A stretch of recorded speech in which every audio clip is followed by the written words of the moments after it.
नमस्कार, आप देख रहे हैं जी बिजनेस में हूं स्वाति रायना। अभी तक की तमाम बड़ी खबरें फटाफट अंदाज में न्यूज टॉप 20 में देखते हैं।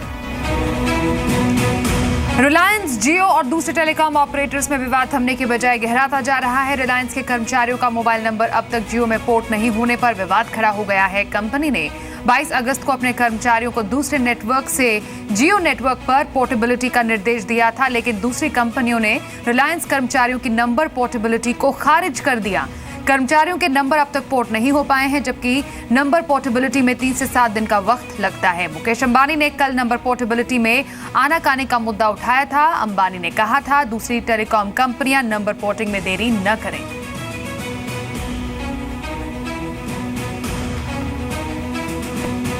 मिले जुले विदेशी संकेतों के चलते भारतीय बाजारों की सुस्त शुरुआत हुई। कारोबारी सत्र के आखिरी घंटों में आई खरीदारी के चलते बाजार 16 महीने की ऊंचाई पर पहुंच गया।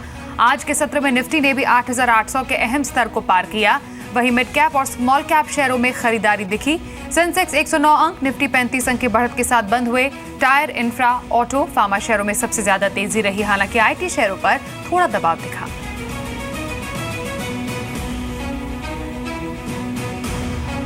रेटिंग एजेंसी फिच भारत की रेटिंग बढ़ा सकता है, माना जा रहा है। महंगाई में कमी का भारत को फायदा मिल सकता है। साथ ही नए आरबीआई गवर्नर उर्जित पटेल से भी फिच को काफी उम्मीदें हैं।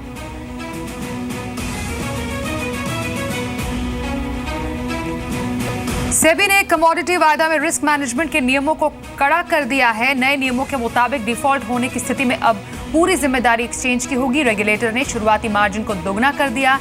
नए नियम में कॉन्सेंट्रेशन मार्जिन लागू किया गया है और स्प्रेड मार्जिन बेनिफिट्स को खत्म किया गया है।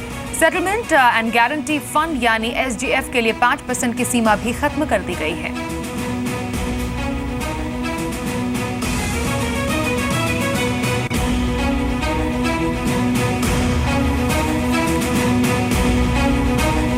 इस हफ्ते क्रूड में पिछले 8 महीने में सबसे बड़ी साप्ताहिक गिरावट दिखी। WTI क्रूड का भाव $43 प्रति बैरल, ब्रेंट क्रूड का भाव $46 के नीचे पहुंच गया। ग्लोबल मार्केट में मांग के मुकाबले सप्लाई बढ़ने से क्रूड की कीमतों में लगातार गिरावट दिखी है।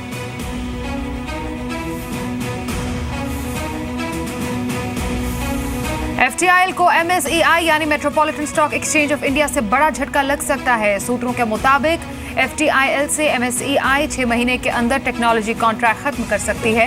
कॉन्ट्रैक्ट टूटने पर FTIL को भारी नुकसान होगा। MSEI का FTIL के साथ 99 साल का कॉन्ट्रैक्ट है और वो FTIL को सालाना 20 करोड़ रुपए पेमेंट करती है। सूत्रों के मुताबिक MSEI की कोशिश फिक्स्ड कॉस्ट कम करने की है और वो टेक्नोलॉजी फीस घटाकर सालाना 12 से 15 करोड़ पर लाना चाहती है।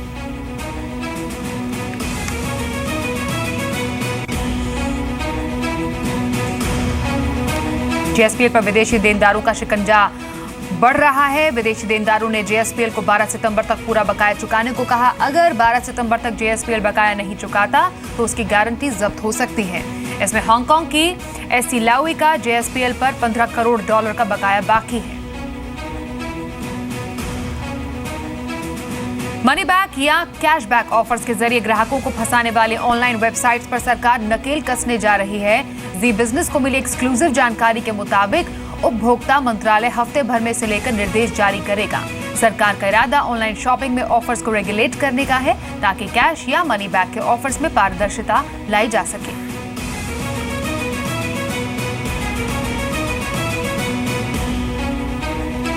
धनिया मामले में सरकार ने कड़ा रुख अपनाया है। जी मीडिया से एक्सक्लूसिव बातचीत में वित्त राज्य मंत्री अर्जुन मेघवाल ने कहा, धनिया मामले में सेबी को जांच के निर्देश दिए गए। साथ ही मेघवाल ने कहा, इस तरह के मामले दोबारा न हो, इसको भी सुनिश्चित किया जा रहा है। हाल ही में कारोबारियों ने NBHC के कोटा वेयरहाउस में गड़बड़ी का आरोप लगाया था। राजस्थान से बिलोंग करते हैं और राजस्थान के अंदर धनिया का एक मामला उठा है, धनिया की क्वालिटी पे सवाल उठे हैं, सेबी आपके अंडर आता है, तो किस तरीके की कार्रवाई आप यहाँ पे इस पूरे मामले में?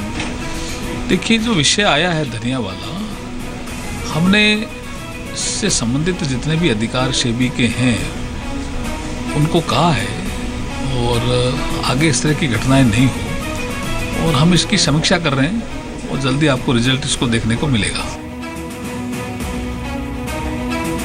लॉन्चिंग के कुछ दिनों के अंदर ही सैमसंग के स्मार्टफोन गैलेक्सी नोट 7 को लेकर सवाल खड़े हुए हैं। गैलेक्सी नोट 7 के बैटरी चार्ज के दौरान विस्फोट की खबरों के बाद कंपनी ने इसका ग्लोबल रिकॉल किया है।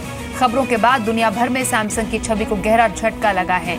आज से भारत में भी नोट 7 की डिलीवरी मिलनी थी, लेकिन अब ये डिलीवरी टल गई है। 7 सितंबर को आईफोन 7 लॉन्च होना है। ऐसे में गैलेक्सी नोट 7 रिकॉल विवाद से सैमसंग को भारी नुकसान हो सकता है।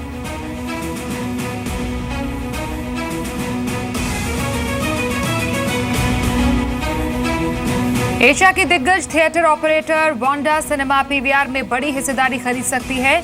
सूत्रों के मुताबिक हिस्सेदारी खरीदने के लिए पीवीआर के प्रमोटर अजय बिजली से बातचीत जारी है। हालांकि पीवीआर ने ऐसी खबरों का खंडन किया है।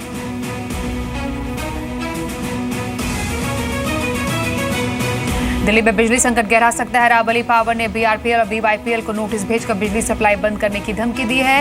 अरावली पावर ने नोटिस में कहा कि अगर 961 करोड़ के बकाये का भुगतान नहीं किया गया तो वो 5 सितंबर से बीएसईएस की दोनों कंपनियों को बिजली सप्लाई रोक देगा। दिल्ली वालों के लिए सितंबर और अक्टूबर का महीना भारी साबित हो सकता है। दिल्ली में डेंगू और चिकनगुनिया पहले अपने पैर पसार चुका है। डॉक्टरों के मुताबिक सितंबर अक्टूबर में स्थिति और भी ज्यादा भयानक हो सकती है, क्योंकि इस बार अच्छी बारिश ने जहां राहत दी तो मच्छरों को पनपने का मौका भी। दिल्ली में डेंगू के कुल 490 मामले सामने आए हैं, जबकि अब तक 8 लोगों की मौत हो चुकी है। आज 10 ट्रेड यूनियंस के करीब 15 करोड़ कर्मचारी हड़ताल पर हैं। अलग अलग शहरों में इस हड़ताल का असर देखा जा रहा है। दिल्ली से लेकर भुवनेश्वर तक और सिलीगुड़ी से लेकर मुंबई तक हड़ताल है। हालांकि दिल्ली में इसका असर नहीं दिख रहा, तो वहीं मुंबई में इसका आंशिक असर दिखा है। वाराणसी और पटना में भी बंद का असर दिख रहा है। अश्लील वीडियो केस में केजरीवाल के पूर्व मंत्री संदीप कुमार से दिल्ली पुलिस की क्राइम ब्रांच पूछताछ कर सकती है। वीडियो सार्वजनिक करने वाले ओम प्रकाश और केस से जुड़े अन्य लोगों से दिल्ली पुलिस सवाल जवाब कर सकती है। साथ ही सीडी की सत्यता की फोरेंसिक जांच भी की जाएगी।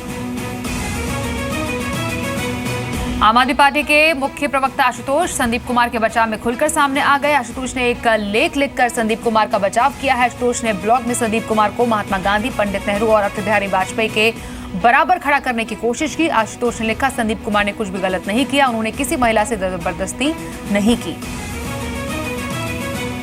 उधर आम आदमी पार्टी के सांसद भगवंत मान एक बार फिर विवादों में है। इस बार भगवंत मान और उसके समर्थकों पर मीडिया के साथ बदसलूकी का आरोप है। भगवंत मान फतेहगढ़ साहिब में रैली को संबोधित करने के लिए आए। भगवंत कई घंटे की देरी से पहुंचे तो मीडिया ने देरी की वजह पूछी।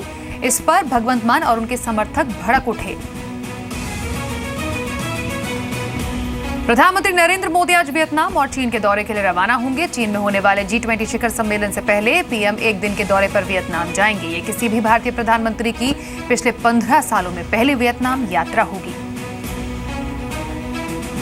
इस्लामिक उपदेशक जाकिर नाइक के एनजीओ इस्लामिक रिसर्च फाउंडेशन का FCRA लाइसेंस रिन्यू करने में कथित गड़बड़ी के मामले में गृह मंत्रालय के एक जॉइंट सेक्रेटरी समेत 4 अफसरों को सस्पेंड कर दिया है। गृह मंत्रालय की जांच में सामने आया कि जाकिर नाइक के खिलाफ जारी जांच के बावजूद उसके एनजीओ IRF के FCRA लाइसेंस का रिन्यूअल किया गया, जो कि सरासर लापरवाही है।